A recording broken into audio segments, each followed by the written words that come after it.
समग्र स्वतंत्रता दिवस के उपलक्ष्य में ज्ञान प्राप्त होता है, यही मैं आशा करता हूँ सभी को होता है। तो गुरु जी से मैं सादर निवेदन करूँगा करबद्ध कि गुरु जी अपना उद्बोधन सभी को आशीर्वचन के रूप में प्रदान करेंगे। वागर्थायु संपृक्तौ वागर्था प्रतिपत्तये जगतः पितरौ वन्दे पार्वती परमेश्वरौ शारदा शारदा भुजा भुजना भद्रां भुजा सर्वदा सर्वदास्माकं सन्निधिं क्रियात् कृष्णाय वासुदेवाय हरे परमात्मने प्रणतः क्लेशनाशाय गोविन्दाय नमो नमः।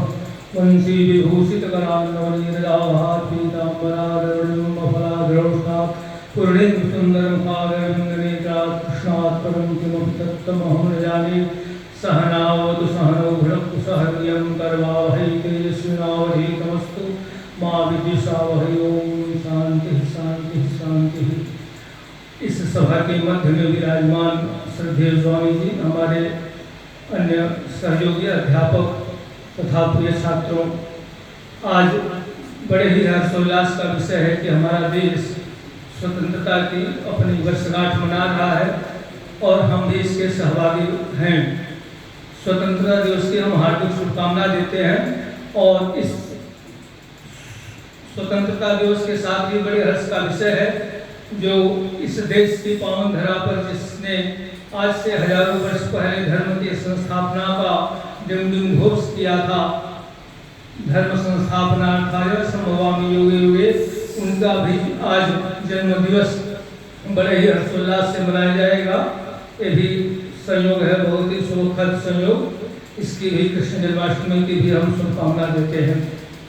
जैसा कि जानते ही होंगे आप कि हमारा देश जो है बहुत सारे बलिदानों, स्वतंत्रता सेनानियों के बलिदानों से ये धरा जब पूरी तरह से रक्त रंजित हो उठी, तब जाकर के यह स्वतंत्रता का सुखद दिन हमको देखने का सौभाग्य प्राप्त हुआ। वैसे तो बहुत सारी हमारे जो देश की गरिमा थी, जो हमारे देश की सांस्कृतिक विरासत थी, वह बहुत ही हर एक क्षेत्र में, चाहे वो गणित का क्षेत्र हो, बराहम, ये जो आर्यभट्ट जैसे लोग थे, वेदों का क्षेत्र हो जिसमें माना गया था कि वसुधैव कुटुम्बकम् अयं निजः परावेति वर्णाभूषितसाम, ये सब बहुत सारे वैदिक संस्कृति का बहुत ही ध्वज पताका विक्रमादित्य से लेकर के बहुत सारे जो है, लेकिन विडंबनाएं हो गई कि मध्यकाल में जो राजा लोग थे वापस में भिड़ने लगे, जिसका परिणाम हुआ कि उसका लाभ जो है विदेशी उठाने लगे। उसमें मुगलों के साम्राज्य से लेकर के अंग्रेजों तक, जो कि अंग्रेज आए यहाँ पर व्यापार के बहाने से, और फिर व्यापार के बहाने से चलते चलते उन्होंने जो यहाँ पर एक साम्राज्य स्थापित कर लिया, जिसको हम लोग जो है गुलामी कहते हैं, जिसमें हमारा देश गुलाम हो गया। और वैसे तो बहुत सारे लोगों ने पृथ्वीराज चौहान से लेकर के और भी बहुत सारे लोगों ने बहुत ऐतिहासिक काल में इस यवनों से लड़े और फिर लड़े। फिर भी हमारी खुशी की बात है कि हमारी संस्कृति सभ्यता आज भी सुरक्षित है। नहीं तो उस समय की कितनी संस्कृतियां जो है नष्ट भ्रष्ट हो गई, रोम नष्ट भ्रष्ट हो गया और सब पता नहीं क्या क्या हो गया।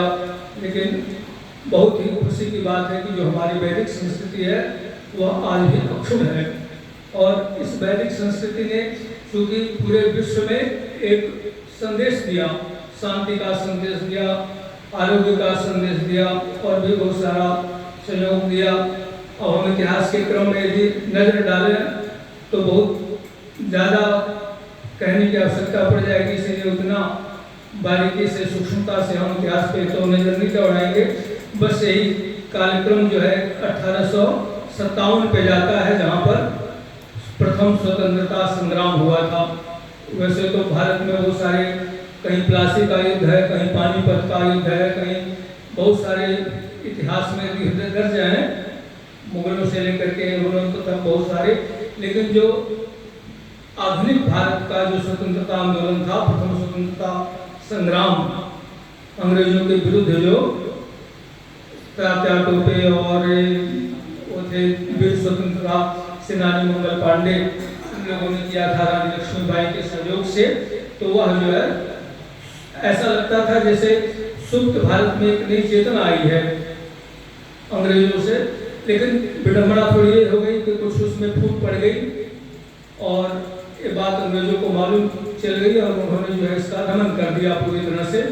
और फिर धीरे धीरे बाद में जब अन्य जो देश के स्वतंत्र जैसे सुभाष चंद्र बोस, महात्मा गांधी, लाला लाजपत राय वगैरह आए, फिर एक नई जागृति हुई और उन्होंने जो है पूरा एक तरह से निश्चय कर लिया कि या तो हम अपने स्वतंत्रता को प्राप्त करके रहेंगे और या तो फिर जो है इस शरीर को जो है अपने मतलब बलिदान दे करके रहेंगे। तो इस क्रम में बहुत सारे लोगों ने जो है नारे लगाए। सुभाष चंद्र बोस ने कहा कि तुम हमें खून दो, मैं तुम्हें आज़ादी दूंगा। लाला लाजपत राय ने कहा स्वतंत्रता हमारा जन्मसिद्ध अधिकार है, यानी कि हम स्वतंत्रता को लेकर के रहेंगे। और फिर उसी क्रम में बहुत सारे क्रांतिकारी गरम दल, चंद्रशेखर आजाद, भगत सिंह, उसमें काकोरी कांड हुआ। और इधर पंजाब में जो है बहुत सारा इतिहास मैं यहाँ पे खोलना नहीं चाहता हूँ, बस यही कहना चाहता हूँ कि जो आज इस स्वतंत्र भारत में हम अपनी सांसें ले रहे हैं, इसके हमारे पूर्वज थे जो शहीद हुए हैं, उन्होंने इसका बहुत बड़ा बलिदान दे करके जो है हमें यह स्वतंत्रता दिखाई है।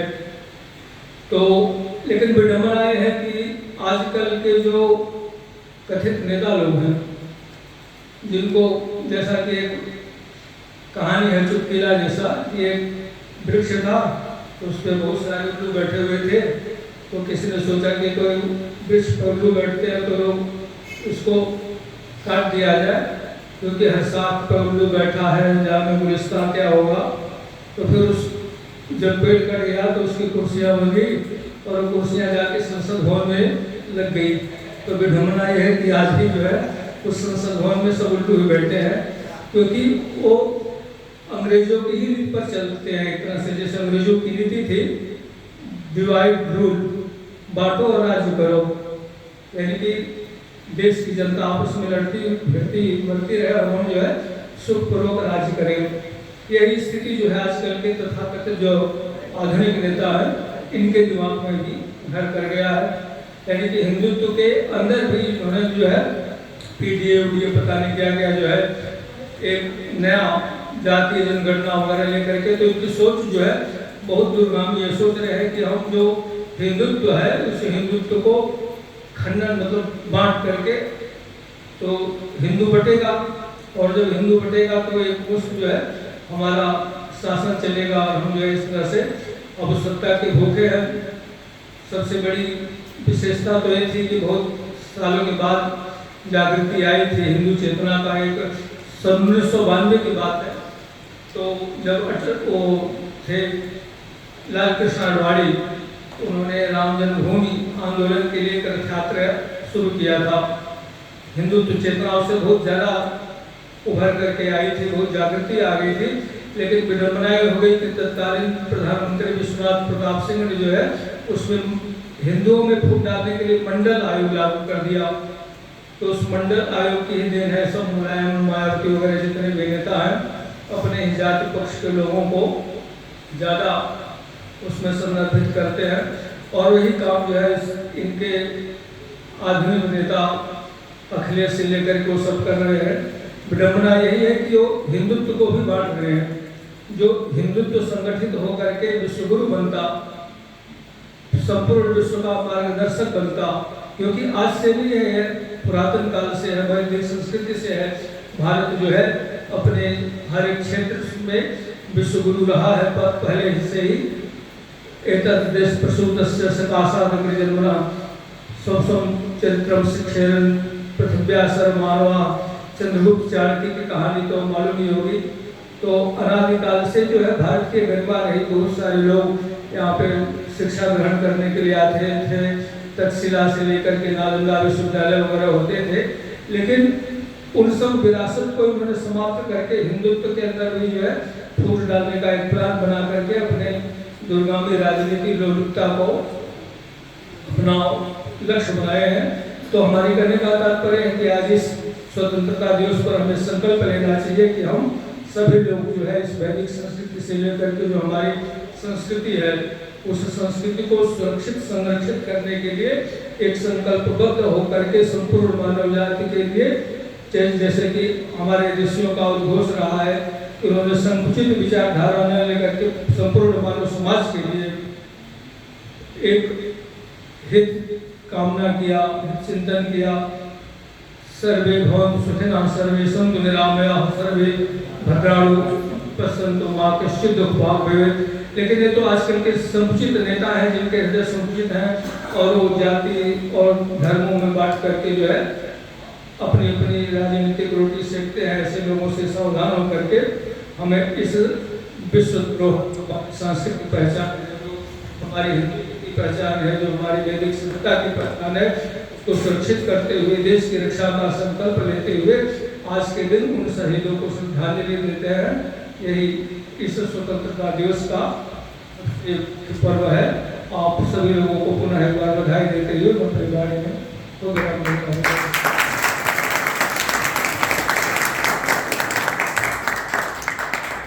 बहुत ही सुंदर गुरु जी ने हम सबको समग्र स्वतंत्रता दिवस का संक्षेप में कहाँ कहाँ क्या हुआ, किस प्रकार हुआ, सब कुछ बताया। तो हम लोगों को इस प्रकार एकत्व की भावना से रहना चाहिए। अब पूज्य स्वामी जी महाराज यहाँ पर उपस्थित हैं, हम सबको उन्होंने सुना और अपना अमूल्य समय अनेकों व्यवस्थाओं से निकाल करके हम सबको हर वर्ष देते हैं। तो ये अत्यंत ही हर्ष का विषय है। तो हम कोठारी जी महाराज से आग्रह करेंगे कि वो भी हम सबको आशीर्वाद के रूप में मार्गदर्शन सभी का प्रदान करें। स्वामी जी महाराज। वसुदेव सुतं देवं कंसचाणूरमर्दनं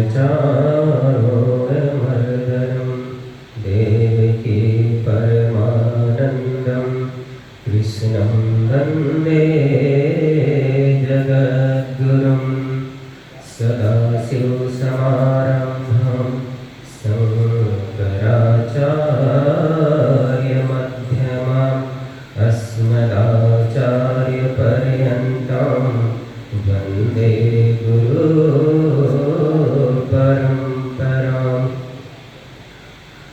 सभा मंडप में उपस्थित आदरणीय प्राचार्य महोदय, आचार्य महोदय, व्यवस्थापक महोदय, जो सभी विद्यार्थी गणों को सादर ओम नमो नारायण। आज के स्वतंत्रता दिवस की आप सभी को बहुत बहुत शुभकामनाएं और बधाई। लगभग स्वतंत्रता दिवस के भाषण पर सभी विद्यालयों में लगभग एक ही विषय बोले जाते हैं कि फला तारीख को हमें आज़ादी मिली और ऐसे ऐसे इन देश के वीर जवानों ने आहुति दी। हाँ, ये होना चाहिए कि जिन वीर जवानों ने देश के लिए अपने प्राणों की आहुति दी है, हम लोगों के उज्जवल भविष्य के लिए, देश के उज्जवल भविष्य के लिए उनको याद किया जाना बहुत ही आवश्यक है। लेकिन ये नहीं भूलना चाहिए कि किसी भी देश का इतिहास उस देश की निर्माण में सबसे बड़ी भूमिका निभाता है। उस देश के ग्रंथ, उस देश की संस्कृति, उस देश की प्राकृतिक संपदाएं उस देश को समृद्धि प्रदान करती हैं।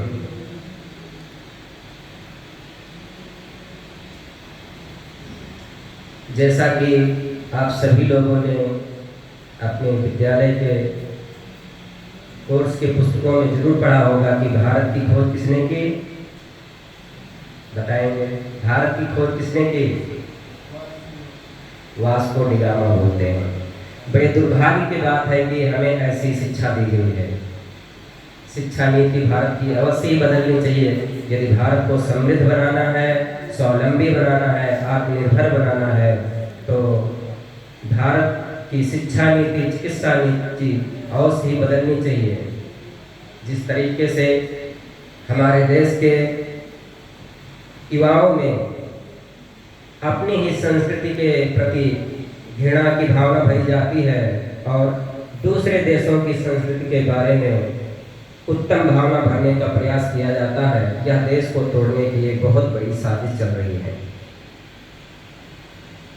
आप विचार स्वयं कर सकते हैं और उनको भी विचार करना चाहिए जो ये पढ़ाते हैं कि भारत की खोज वास्को डी गामा ने की। जरा विचार करो, जब कहीं अंग्रेज, इस्लाम, ईसाई से किसी का नामो निशान नहीं था इस धरती पे, तब भारत की सनातन संस्कृति की ध्वजा धरती की तो बात छोड़ो, अंतरिक्ष में भी फहराती थी और पाताल लोक में भी फहराती थी, जैसा कि हमारे रामायण आदि में गाथाएं आती हैं।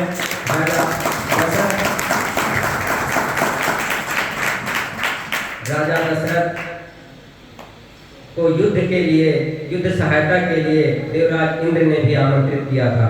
वो तो बहुत पुरानी बात हो जाएगी। ये तो बहुत लंबी बात है। आप लोगों को द्वापर युग की बात मालूम होगी कि अर्जुन स्वयं इंद्र की सभा में जाता है कुछ विद्याएं सीखने के लिए। तो इससे बड़ा गौरव और क्या हो सकता है उस देश को जो पूरे विश्व में, अंतरिक्ष में, पाताल लोक में, हनुमान जी ने अहिरावण का वध कहाँ जाकर के किया था, पाताल लोक में। सोचने की बात है, उस देश की खोज करता एक तुच्छ व्यक्ति को बताया जा रहा है, मन बुद्धि को बताया जा रहा है। ये हमारे संस्कृति के प्रति लोगों के अंदर है भावना भरने की एक साजिश चल रही है। और ऐसे ही आयुर्वेद में देखा जाए तो जो चरक ऋषि रहे हो, सुश्रुत ऋषि रहे हो और योग के माध्यम से चाहे पतंजलि ऋषि रहे हो, और जो हमारे दीपावली पर्व होता है उसमें धन्वंतरी जो हमारे आयुर्वेद के अधिष्ठाता हैं, इन सभी के योगदान को देखते हुए ऐसा भी नहीं कि इनके योगदान जो दिए गए थे वो लुप्त हो गए हैं। उनके शास्त्र आज भी हैं और उनके द्वारा लाखों लोगों का उपचार हो रहा है और स्वस्थ जीवन जी रहे हैं। पतंजलि के द्वारा बताए गए योग आज पूरा विश्व कर रहा है। तो ये क्यों हमारे ही देश के युवाओं में भ्रम पैदा किया जाता है, नहीं बताया जाता है कि देश के हमारे महापुरुषों ने पूरे विश्व को मार्गदर्शन दिया है। अगर जीने की कला किसी ने सिखाई है तो हमारे देश के मनीषियों ने सिखाई है। उनके पास तो जानवर से अधिक जीने की कोई कला नहीं थी। जितने भी बाहर के खोजकर्ता आए हो, चाहे वो अंग्रेज रहे हो, चाहे मुगल रहे हो, अगर कुछ उन्होंने सीखा है तो भारत के ग्रंथों से सीखा है। योग का किसी को काठा काठा भी नहीं मालूम था। अगर आज पूरा देश योग कर रहा है तो पतंजलि ऋषि की देन है। कहने का भाव सीधा सा ये है कि हमें अपने संस्कृति के मूल उद्देश्य को और उसकी मूल भावना को समझते हुए उसको जीवन में धारण करना चाहिए। और स्वतंत्रता का, जैसे गुरुजन लोगों ने भी बताया कि स्वतंत्रता का अभिप्राय क्या होता है। आजकल जैसे मीडिया में हम सभी देखते हैं कि लोग बोलते हैं स्वतंत्रता का मतलब ये है कि हम चाहे नंगे रहें, धड़ंगे रहें, जैसे मर्जी वैसे रहें, ये हमारा अधिकार है। ये कदापि नहीं है। स्वतंत्रता का मतलब होता है कि हम सभी बिना किसी को, चाहे वो मानसिक हो, चाहे आर्थिक हो या शारीरिक हो, किसी भी प्रकार से बिना उत्पीड़न किए हुए अपना चौमुखी विकास करें। ये होता है स्वतंत्रता का अर्थ। हम किसी भी प्रकार से किसी भी व्यक्ति को भावनात्मक तरीके से भी उत्पीड़न नहीं कर सकते हैं। अगर हमारा विकास किसी को बिना उत्पीड़न किए हुए हो सकता है तो हमें वो यत्न अपनाना चाहिए। यदि सभी लोग मनमानी तरीके से अपनी स्वतंत्रता का उपयोग करने लग जाएंगे, हमारे में और जानवरों में क्या अंतर रहेगा। जैसे जंगल में शेर सर्वशक्तिमान होने के कारण सभी पशु पक्षियों को जब भी मन में आया निकल जाता है, तो क्या ये स्वतंत्रता इस प्रकार की भारत में मांगी जा रही है? ये बहुत ही विचारणीय विषय है। आप जिस राज्य में रहते हैं उस राज्य की राज्य भाषा आपको मालूम होनी चाहिए। हिंदी है और एक भाषा और भी है राज्य भाषा, क्या मालूम है आपको? हाँ, उत्तराखंड की दूसरी राजभाषा जो है संस्कृत है। ये बड़े ही गौरव की बात है, जिस राज्य की राजभाषा संस्कृत है, हम उस राज्य में और उस पतित पावनी मोक्षदायिनी माँ भगवती गंगा के तट पर और सिद्ध महापुरुषों की तपोभूमि सिद्ध सूरतगिरी गंगा में रह करके अपने अध्ययन, अध्यापन और साधना कर रहे हैं। आज बड़ा हर्ष हुआ कि हमारे सभी विद्यार्थीगणों ने स्वतंत्रता दिवस का जो मूल स्वरूप होना चाहिए वो प्रस्तुत किया। इन छात्रगणों, विद्यार्थी बटकों का जिन जिन आचार्यों ने तैयारी कराई वो बहुत ही साधु के पात्र हैं। मैं उनको बहुत बहुत उनके लिए शुभ मंगल कामनाएं करता हूँ और बहुत बहुत धन्यवाद देता हूँ।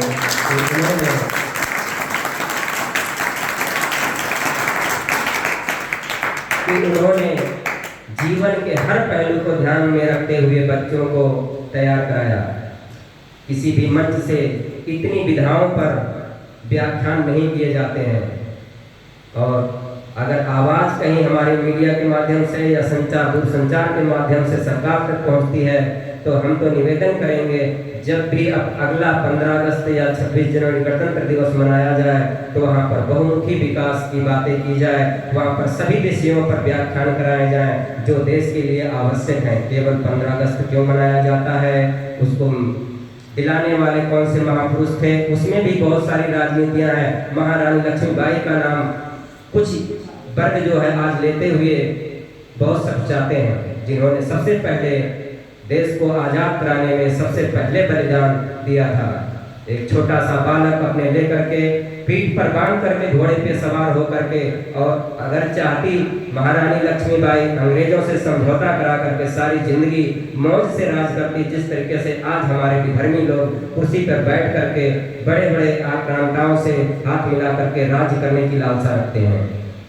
उस महारानी लक्ष्मीबाई को, जिसने अपने नौनिहाल बच्चे को कंधे पर बांध करके हाथ में तलवार लेके घोड़े पे सवार होकर के 100 फुट की ऊंचाई किले से बिना जान की परवाह किए कूद करके भागती है और अंतिम सांस तक देश के लिए लड़ती है।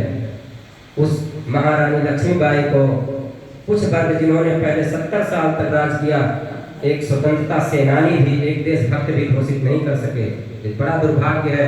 महात्मा गांधी के विषय में मैं कुछ नहीं कहना चाहता, उन्होंने भी इसमें प्रयास नहीं किया कि महारानी लक्ष्मीबाई को सम्मान दिया जाए जिस तरीके से उसने बलिदान दिया। तो कहीं न कहीं उन वर्ग के अंदर देश के जो राजा महाराजा देश की सुरक्षा के लिए अपने सर्वस्व न्यौछावर किए, उनको कोई सम्मान नहीं दिया। इसके दोषी महात्मा गांधी सदैव रहेंगे। अगर चाहते तो महारानी लक्ष्मीबाई को, महाराणा प्रताप को, शिवाजी को जरूर सम्मान दिलवाते, और देश के सबसे पहले राष्ट्रपिता बनने से पहले उनको शर्म आनी चाहिए थी कि राष्ट्रपिता का अगर अधिकारी कोई है तो वीर शिवाजी है, महाराणा प्रताप है, महारानी लक्ष्मीबाई है। लेकिन राजनीति खेली गई कि महात्मा गांधी को राष्ट्रपिता घोषित किया गया। राष्ट्रपिता बनने के वो 1% भी अधिकारी नहीं थे। अगर उन्होंने विचार किया होगा, जिन महापुरुषों ने अपने सर्वस्व न्यौछावर करके, महाराणा प्रताप ने रोटी की, घास की रोटी खाई, अपने नौनिहाल बच्चों को रोते हुए बिलखते हुए देखा, अकबर का समझौता गया था, संधि पत्र गया था कि वो उन्हें राज्य वापस कर देंगे, केवल वो उनका आधिपत्य स्वीकार कर ले। लेकिन महाराणा प्रताप ने कहा कि हम सम्मान के साथ घास की रोटी खाते हुए, जल पीते हुए अपने प्राण त्याग देंगे अगर देश की रक्षा नहीं कर पाए, लेकिन हम आतताइयों के साथ संधि करके अपने देश को लज्जित नहीं करेंगे। ऐसे महापुरुषों को राष्ट्रपिता तो बहुत छोटी पदी होगी, मैं तो कहता हूँ जो भी दुनिया का सबसे बड़ा से बड़ा पद होता है वो दिया जाना चाहिए था, ना दिया जाना इसका मतलब निश्चित है। जिन्होंने 70 साल भारत पे राज्य किया, उन्होंने भारत को वास्तविकता से, भारत की जनता को वास्तविकता से भटका करके अंधेरे में रख करके राज्य किया। और महादेव से हम लोग प्रार्थना करते हैं, ऐसे देशद्रोही, ऐसे देश के प्रति कलुषित भावना रखने वाले कभी भी सत्ता में ना आए, और उन वीर जवानों को जिन्होंने देश के लिए प्राणों की आहुति दी, चाहे वो चंद्रशेखर आजाद रहे हो, चाहे भगत सिंह रहे हो, चाहे सुखदेव राजगुरु रहे हो, चाहे राजा लाजपत राय रहे हो, और जो देश के कुरीतियों को मिटाने में राजा राम मोहन राय रहे हो, विद्यासागर रहे हो, इन सभी महापुरुषों को हम बार बार नमन करते हैं। और सुभाष चंद्र बोस जिस तरीके से गुमनामी का जीवन उन्होंने आज़ादी के बाद जिया, ये भारत के लिए बहुत दुर्भाग्य का विषय रहा है। लेकिन आज की सरकारें हमारे खुल करके किसी की भी विदेशी आक्रामकताओं से या शासकों से डरती नहीं है और अपना निर्णय स्वयं लेती है। जैसा कि अभी ऑपरेशन सिंदूर में पूरा विश्व ने देखा कि भारत ने किसी की भी नहीं सुनी और बहुत से जो अपने आप को सर्वशक्तिमान मानते हैं, उन्होंने कहा कि युद्ध हमें रुकवाया, तो भारत ने जवाब दिया हम किसी के डर से युद्ध नहीं रोके थे, हमारी जो ऑपरेशन का लक्ष्य था हमने वो पूरा किया था और आज भी मानते हैं कि हम उसके दबाव में कोई कार्य नहीं करेंगे। और ऐसा ही जब परमाणु बम बनाने का प्रतिबंध सभी देशों पे लगाया गया था, तो सभी देशों का भारत पे दबाव बनाया गया था। उस समय माननीय अटल बिहारी वाजपेयी जी प्रधानमंत्री थे, उन्होंने सीधा जवाब दिया था सभी विदेशियों को जितने भी थे कि हम किसी के डर से अपने परमाणु परीक्षण नहीं रोकेंगे। अगर जिसको लगता है कोई प्रतिबंध लगाना है तो लगाए, हम अपने देश के लिए जो आवश्यक होगा वो निर्णय हम स्वयं लेंगे। तो भारत एक सक्षम राष्ट्र है और रहेगा। और यदि देश के सभी युवाओं को सही मार्गदर्शन अगर सरकार करती है, सही शिक्षा देती है, तो निश्चित ही भारत राजगुरु विश्व गुरु निश्चित ही बनेगा। रही बात इतिहास की, इतिहास पे जो मैंने बात कही, तो किसी भी देश का इतिहास उसको ये सिखाता है कि उससे गलतियां क्या हुई हैं।